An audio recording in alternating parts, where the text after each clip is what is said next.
نحمده ونصلي على رسوله الكريم. أما بعد، بسم الله الرحمن الرحيم. وترى الظالمين لما رأوا العذاب يقولون هل إلى مرج من سبيل. صدق الله العظيم. او تبا ظالمان وویني چې کله عذاب وویني وایي آیا د بیرته تګ کومه لاره سته؟ امریکا چې د مجاهدینو ستر مقاومت ته دې ملت ولیدی، بیا یې د تیښتې لار کتل چې آیا کومه لار به پیدا کړي. دوستانو، فاروق اعظم یم.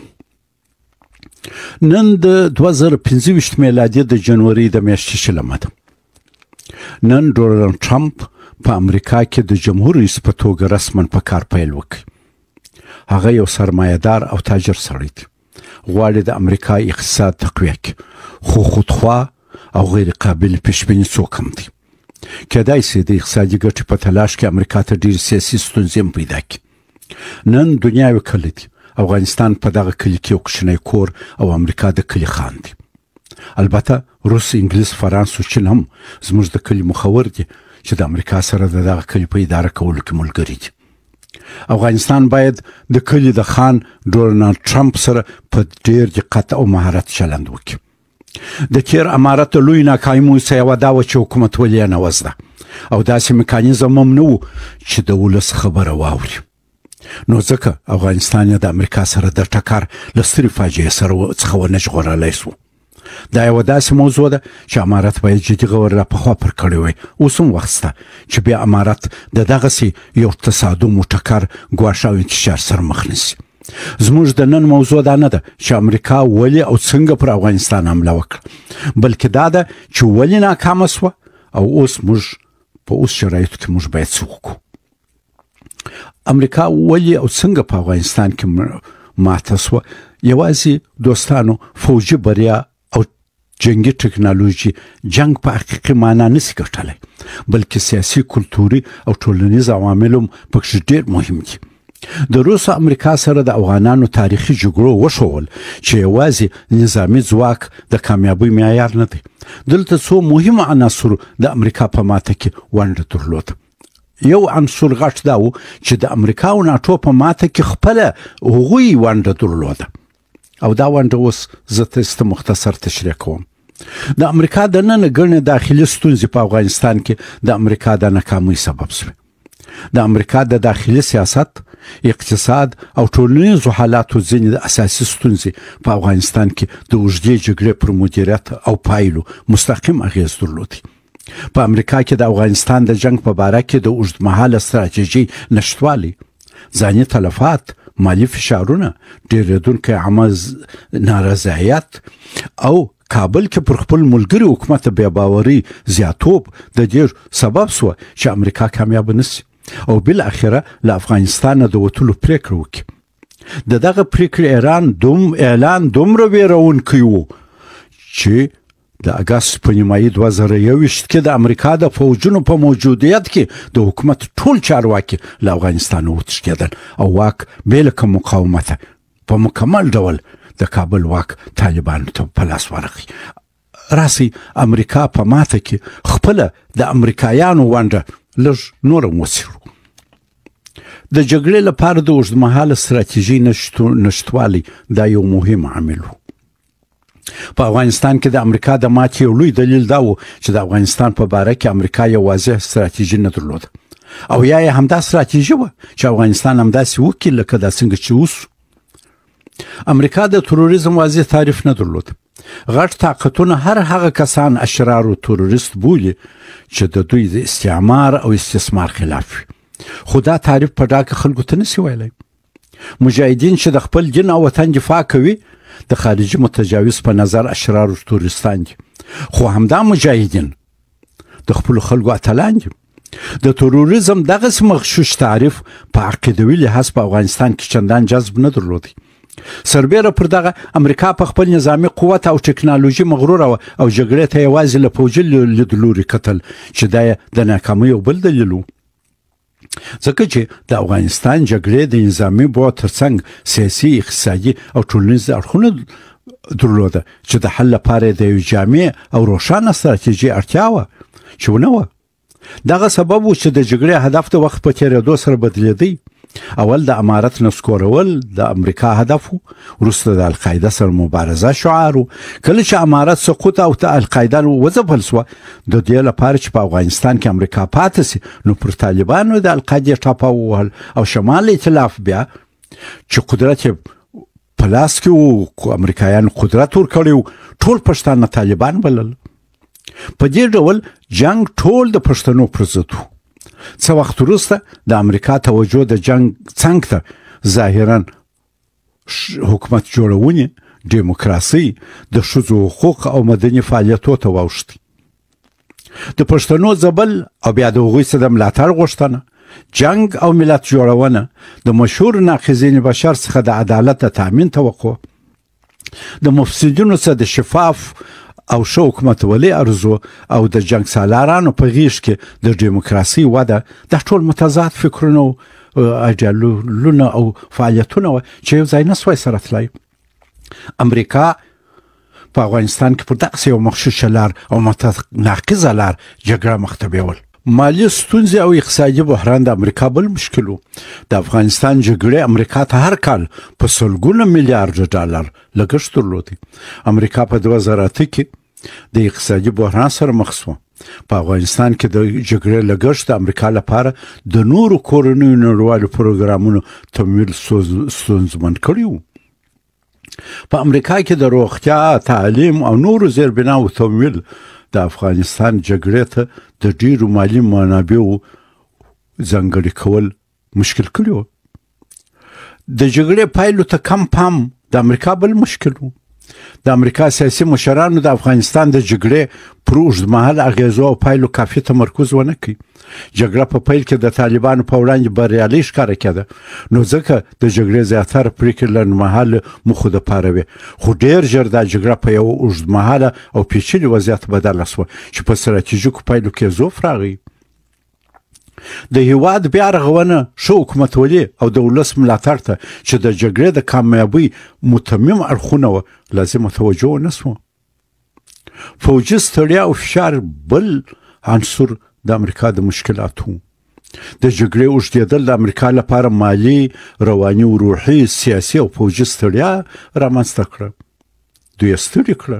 دا جګړه د امریکا په تاریخ کې تر ټولو اوږده جګړه وه چې لوړ مالي او انساني لګښتونه د امریکایانو لپاره دوامداره د تحمل نه وه.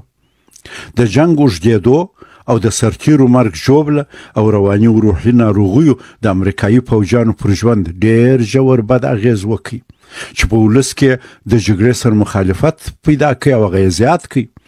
د امریکایي کورنیو لپاره د خپلو عزیزانو د قربانیو دوام دا منل ستونزمن کار و. د دې ستړیا په نتیجه کې د جګړې لپاره ملاتړ ورځ په ورځ په امریکا کې کمیدی. نړیوال متحدین هم په شا کېده او افغان مجاهدین بیا په اراده ورته قوي کېده او بري ته خوشبین کېده. جګړه 20 کاله وغځېده چې د امریکایي ولس، فوج او سیاستوالو حوصله یې ورکمه کړه. په دې توګه د اوږدې جګړې ستړیا په دې برخه کې مهم رول ولوباوه چې امریکا په افغانستان کې خپل ماموریت پای ته ورسوي او په نهایت کې له جګړې پښې وباسي. د امریکا بل مشکل د عامه افکارو بدلون و. د امریکا عامه افکار په پرله پسې ډول د جګړې پر ضد بدلېده.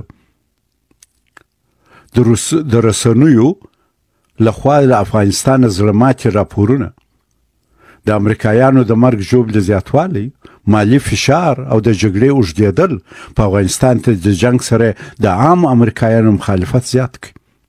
عامه فشار د دې سبب سو چې د جګړې په اړه د تصمیم نیولو پروسه د نظامي پر ځای سیاسي بڼه خپله کړي چې کړله. په امریکا کې د اولویتونو بدلېدل بل مشکل و. د خپل حضور په اخیرو څو کلونو کې امریکا د چین او روسیې په څېر سیالانو سره په نورو ډګرونو کې مخ وه. د غور سره سیالي پکار وه. د افغانستان جګړې امریکا ته د دې فرصت نه ورکاوه چې خپلې سرچینې او مالي منابع د مهمو دغو ستراتیژیکو سیالانو په مقابل کې وکاروي. دغو نړیوالو ننګونو افغانستان د امریکا د لومړیتوبونو څخه کرار په تدریج ایستی. د جګړې د مدیریت کمزوري بل مشکل و. په امریکا کې د جګړې د مدیریت لپاره د سیاسي رهبرۍ او نظامي قومندې ترمنځ همغږي کمه وه. د جګړې د کامیاب پای ته رسولو لپاره امریکا مشخص پلانونه نه درلوده. زیاتره تمرکز د پایدار حل په عوض کې پر نظامي عملیاتو. باید یاد ولرو چې جنگ باید د سیاست په خدمت کې وي.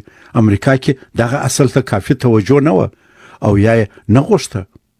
مشکل په نظامي حل وه.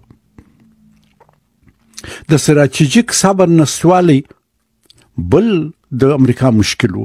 امریکایي مغرور سیاستوال او عام امریکایان د جګړې د پایلو د ژر د ترلاسه کولو تمه درلوده، خو د افغانستان د جګړې پیچلتیا دا ناممکنه کړې وه.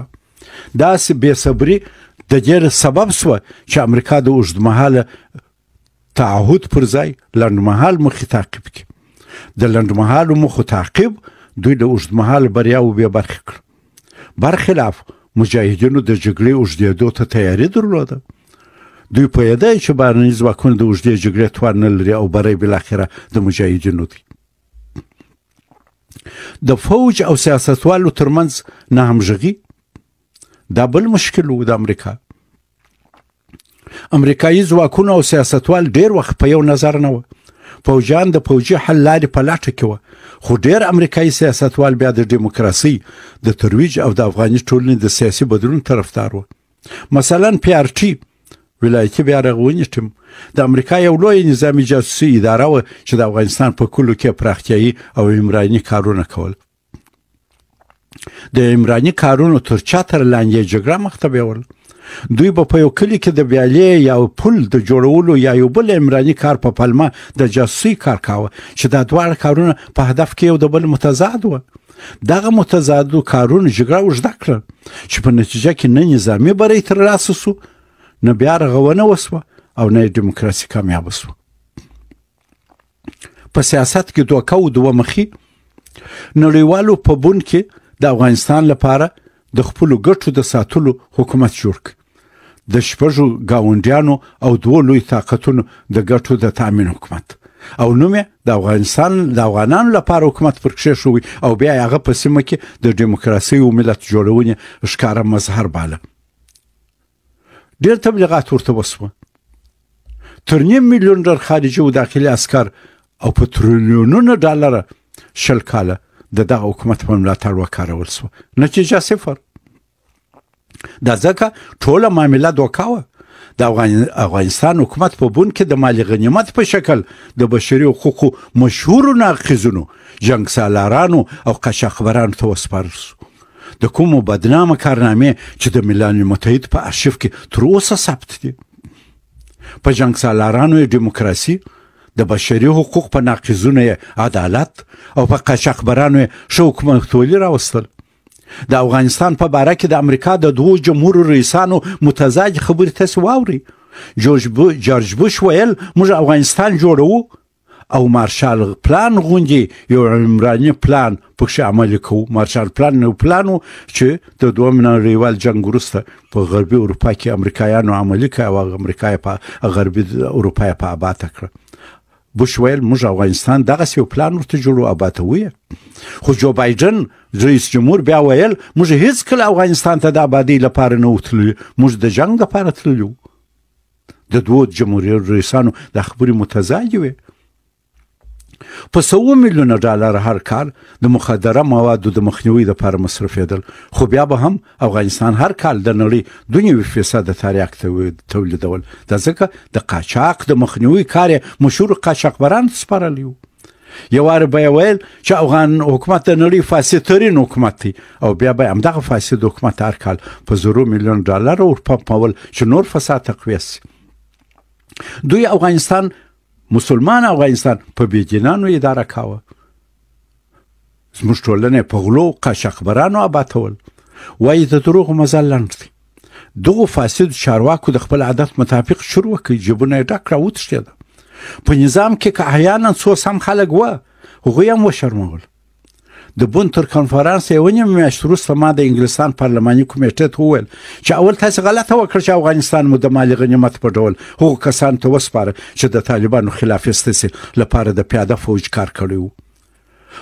که مو بیا هم په هر صورت د افغانستان واک و مشهور جنګ سالارانو او بشري حقوق ناقضین حقوق بشر ته سپاره، نو حداقل دومره خو مو کړي وای چې د لاسه مو یو وسله اخیستې وای او بیا مو دا جنګ سالاران په چوکۍ کښېنولي وای.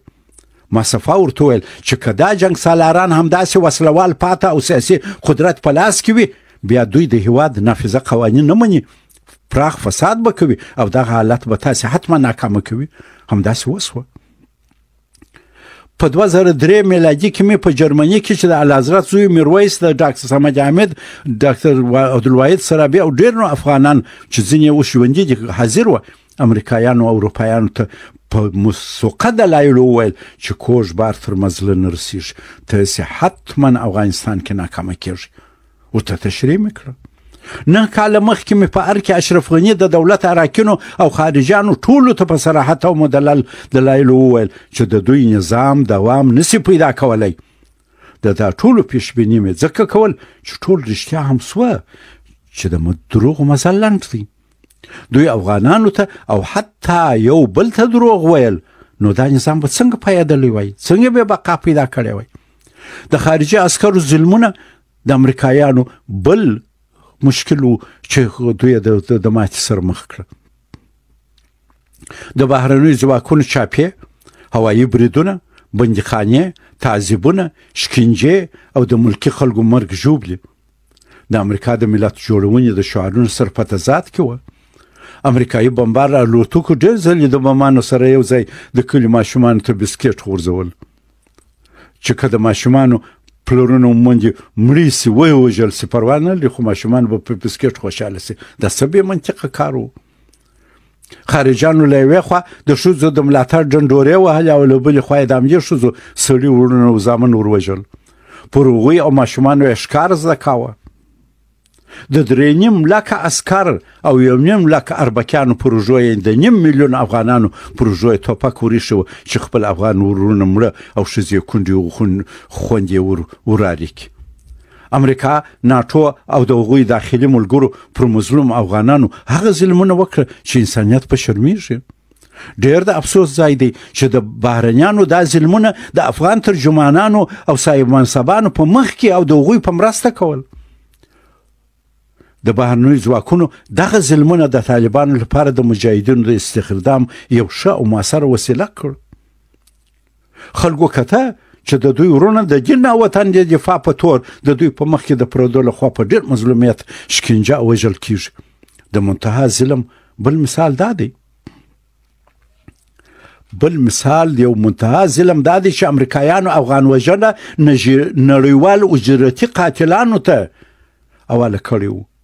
اجرتي قاتلان لکه بلک واټر، ډینکورپ انټرنیشنل، هالي برټن او داسې نورو قراردادانو ته زموږ وژل په ټیکه ورکړي وو. هغوی له ټولې نړۍ جنایتکاران او حرفوي قاتلان راټولول او تر لنډ ټرینینګ وروسته په ډېر معاش د افغانانو وژلو ته راوستل او توظیفول. جګړه قراردادیانو ته سپارل نه یوازې د جګړې د اوږدېدو سبب سو، بلکې د افغانانو په منځ کې د امریکایانو په وړاندې نفرت زیات کړي. په ملي سطح حکومت هم جنګ ډېر ځایونه همداسې قراردادیانو، لنډغرو او عربکیانو سپارلی وو. دغه غیر بشري او ظالمانه چلند ستونزې نور هم ډېرې کړې او د امریکا سیاسي او اخلاقي اعتبار یې ډېر زیانمن کړي. دغو ظلمونو خلک د طالبانو ملاتړ ته واڅول. زه د افغان لیکوالو لانو پر بې تفاوتۍ او د جهاد د مشرانو پر بې کفایتۍ ډېر افسوس کوم چې زموږ پر مسلمان او مظلوم ولس د روس او امریکا د ظلمونو د ثبت په کار کې سخت پاتې راغلي دي. اوس هم فرصت لاسته او باید لاس په کار سو. دا ظلمونه موږ باید ثبت کړو.